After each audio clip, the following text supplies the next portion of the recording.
بسم اللہ الرحمن الرحیم۔ السلام علیکم۔ اللہم صلی علی محمد و آل محمد۔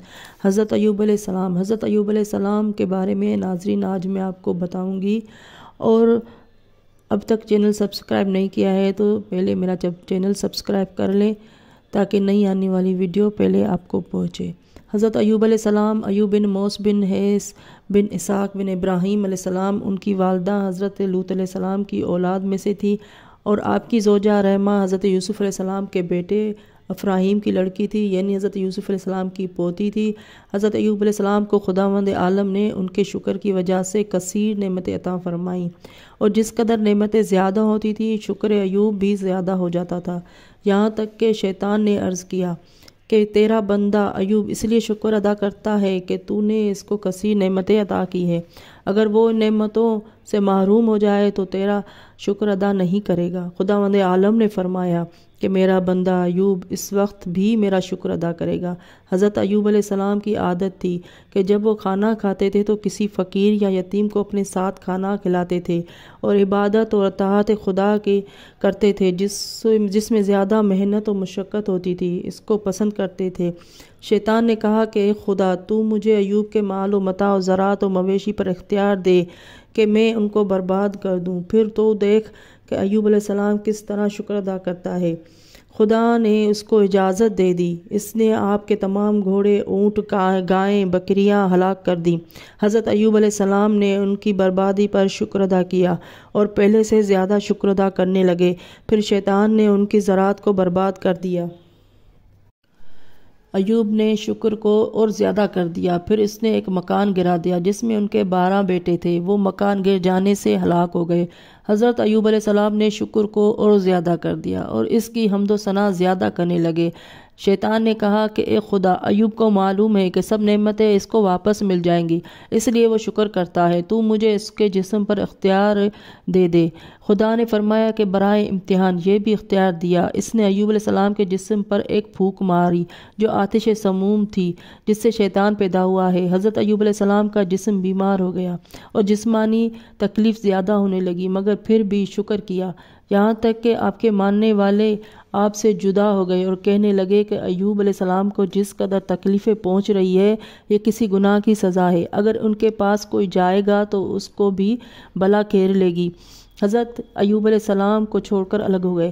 حضرت ایوب علیہ السلام کی زوجہ رحمہ آپ کی خدمت کرتی تھی اور آپ کے لیے مزدوری کر کے کھانا مہیا کرتی تھی۔ ایک روز شیطان نے کہا کہ تو اعلیٰ خاندان کی عورت ہے، اتنی مشقت کرتی ہے، ایوب علیہ السلام کس قدر سخت بلاؤں میں مبتلا ہے۔ زوجہ ایوب علیہ السلام نے جواب دیا کہ سب کچھ خدا کی طرف سے ہے، اسی نے نعمتیں عطا کی ہیں، اسی نے عزت دی ہے، وہی ثواب دیتا ہے، اور اسی نے ہمارا امتحان لیا ہے اور ہم اس کی حمد کرتے ہیں۔ شیطان نے کہا کہ یہ تیری غلطی ہے، یہ تکلیفیں اور بلائیں اس لیے نہیں ہے کہ بلکہ اس کو کوئی اور وجہ ہے، اس کی کوئی اور وجہ ہے۔ تمام لوگ ان کو چھوڑ کر گئے۔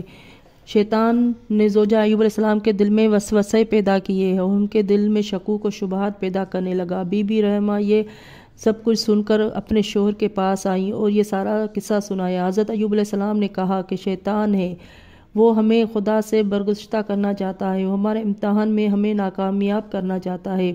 تم نے اس کی باتیں کیوں سنی اور کیوں اس سے گفتگو کی؟ میں جس وقت تندرست ہو جاؤں گا تو تمہیں 100 کینچیاں ماروں گا کہ تم نے ایک غیر شخص سے اس کے امتحان کے بارے میں گفتگو کی جو ہمیں خدا سے برگزشتہ کرنا چاہتا ہے۔ چنانچہ جب لوگوں نے حضرت ایوب علیہ السلام کو برا بھلا کہنا شروع کیا اور کہا کہ خدا اس سے ناراض ہے، حضرت ایوب علیہ السلام نے کوئی پوشیدہ گناہ کیا ہے جس کی سزا مل رہی ہے، تو ایوب علیہ السلام نے اس تہمت سے بے حد اثر لیا کہ لوگ مجھے خدا کا نافرمان قرار دے اور مجھے گناہ کا مرتکب قرار دیتے ہیں۔ اس وقت حضرت ایوب علیہ السلام نے دعا کی کہ اے میرے پالنے والے، مجھے بہت دکھ پہنچا ہے اور تو بڑا رحم کرنے والا ہے۔ اے میرے پالنے والے، مجھے شیطان نے بہت دلی رنج دیا ہے اور سخت تکلیف پہنچائی ہے۔ خداوند عالم نے فرمایا کہ اے ایوب، زمین پر ایک ٹھوکر مارو۔ چنانچہ ٹھوکر مارنا تھا کہ فوراً ایک چشمہ شیرین خنک پیدا ہو گیا جس میں حضرت ایوب علیہ السلام نے غسل کیا اور وہ شیرین ٹھنڈا پانی نوش فرمایا اور تمام تکالیف دور ہو گئیں۔ اور پھر ان کے تمام فرزند اور عیال زندہ ہو گئے، اور پھر تمام باغات اور زراعتیں سرسبز ہو گئیں، اور مال مویشی زندہ ہو گئے، اور مثل سابق تمام نعمتیں حاصل ہو گئیں۔ اور خدا نے فرمایا کہ تم نے جو اپنی زوجہ کے لیے قسم کھائی تھی کہ وہ شیطان سے کیوں گفتگو کرتی ہے، اس قسم کو اس طرح پورا کرو کہ ایک شاخ خرما کی لو جس میں 100 پتے ہوں، وہ ایک مرتبہ اپنی زوجہ کو مارو تاکہ قسم پوری ہو جائے۔ حضرت ایوب علیہ السلام کے لیے جو بیماری کے واقعات اور معاذ اللہ ان کے جسم میں کیڑوں کا پڑ جانا مشہور ہے، یہ درست نہیں ہے۔ پیغمبروں میں کبھی ایسی بیماری نہیں ہوتی جو لوگوں کی نفرت کا سبب ہو، کیونکہ ان کے بھیجنے کا مقصد فوت ہو جاتا ہے۔ جب لوگ ان کی ایسی بیماری سے نفرت کریں گے تو ان کے نزدیک کون آئے گا جو ہدایت حاصل کرے گا؟ نیز ان کی زوجہ اولاد انبیاء میں سے تھی اور بلند مرتبہ تھی۔ حضرت ایوب علیہ السلام کی عمر 70 سال تھی جب ان کا امتحان ہوا، تو 7 سال یہ امتحان رہا، اور ان کے بعد 70 سال وہ زندہ رہے، اور یہ امتحان روز چہارشنبہ آخر میں ہوا تھا۔ اللہم صلی اللہ محمد و آل محمد۔ اللہ حافظ۔ اگلی ویڈیو کے لیے تک